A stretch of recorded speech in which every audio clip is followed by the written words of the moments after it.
او دلته خلک د پیراګلایډینګ کوي. د دې یو پیراګلایډینګ قیمت پاکستاني 80,000 روپۍ دی.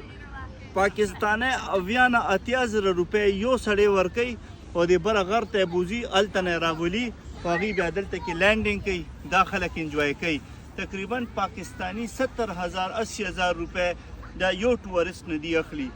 نو مونږ پاکستان کې دا ولې نشو کولی؟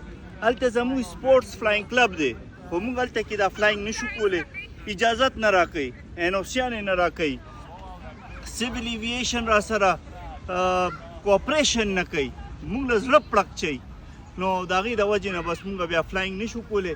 دا اوس وګوره دا کرتبونه دا ټول کوي، دا څومره مزه کوي، خلک داسې انجوای کوي، دا کرتبونه دا فلاینګ خلک ترې مزه اخلي. دا اوس څومره زیاته مزه کوي لګیا دي، دا دومره ډېرې چترۍ، دومره ډېر فلاینګ، دومره خلک لګیا دي انجوای کوي.